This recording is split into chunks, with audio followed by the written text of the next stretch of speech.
Hey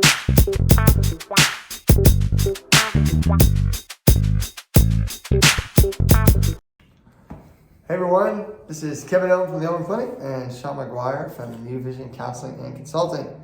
And today we're going to dive into depression. Depression. It's out there and it seems to be growing in the world that we're in. And I would begin by having you evaluate what your depression is. One thing that we do in counseling so that we can chart is we ask people to scale their depression on a scale of 1 to 10.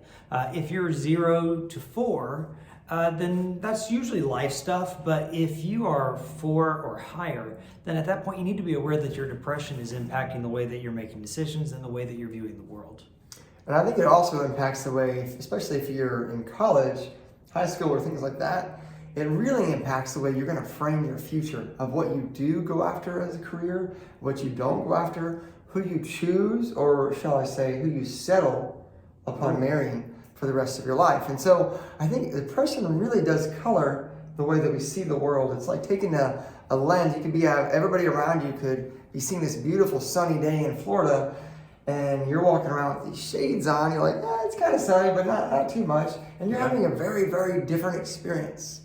And if you're not careful, you'll get burned.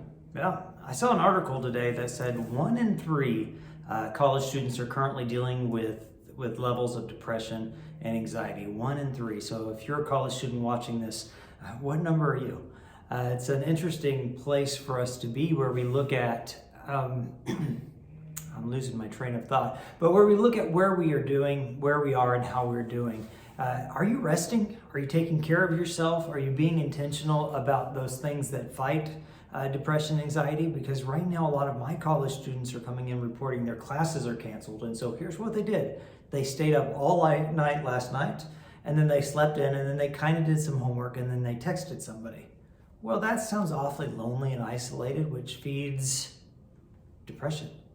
And not only does it feed depression, but one of the things that we can do for depression is to move and to take care of our bodies. And the less sleep you get, the more it impacts your mood. And that creates a cycle where you're just kind of sluggish. And when you're sluggish, you really don't feel like calling somebody. You don't feel like getting up and working out. You don't feel like getting out of your house. And you know what? Let's just call in for pizza. And then you get all these carbs and all this, whatever kind of they put in that pizza that's not healthy for you. And then your body, your mind, and it's just this cycle. And then before you know it, you're feeling depressed. If you are a college student, if the statistic is 1 in 3, do you think that you are not likely to be the 1 in the 3? If you look at it and go, how did they get there? Well, it's by choices. It's by patterns. It's kind of, if I go down a certain road, if I go down I-40 headed east, it's going to take me to eventually all the way over to the East Coast. Certain roads lead to certain destinations. And so if you're doing things that cause depression, isolating, abusing sleep patterns, even taking depressants like THC or alcohol because, it's fun. Well, you might be lending yourself to becoming a statistic. No one says I want to be a statistic, and there's hope for if you become a statistic, but if it's avoidable, do that. That sounds good. Yeah, it's really easy to fall into the cultural norms of what people around you are doing. And if you want their results, then do that. But if you want something better and whatever they're doing is not working for you, well, then this is showing yourself. There's so much talk about self-love. It's me and my truth.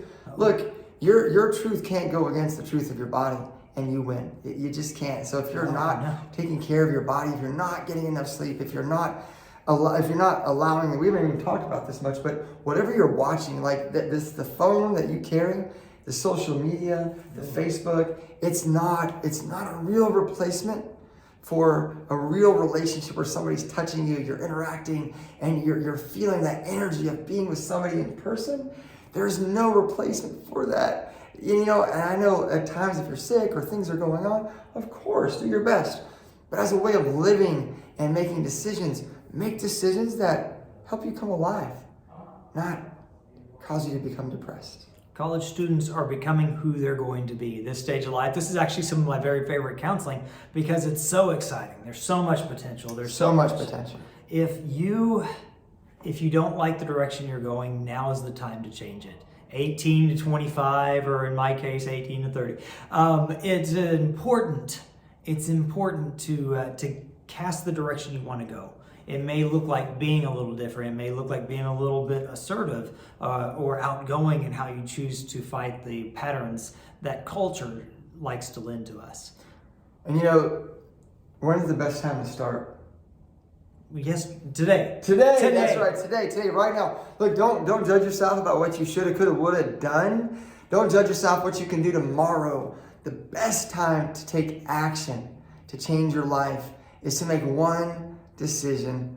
As soon as you're done watching this video, what's one decision that you can make that will lead to a sequence of better decisions and get you to the places and the people that are going to help you thrive, and that you can contribute and help them thrive as well. So do that. And the decisions to call. You can call New Vision Counseling. You can call the Owen Clinic. You can call a pizza after you call one of us. But call is a good place to start.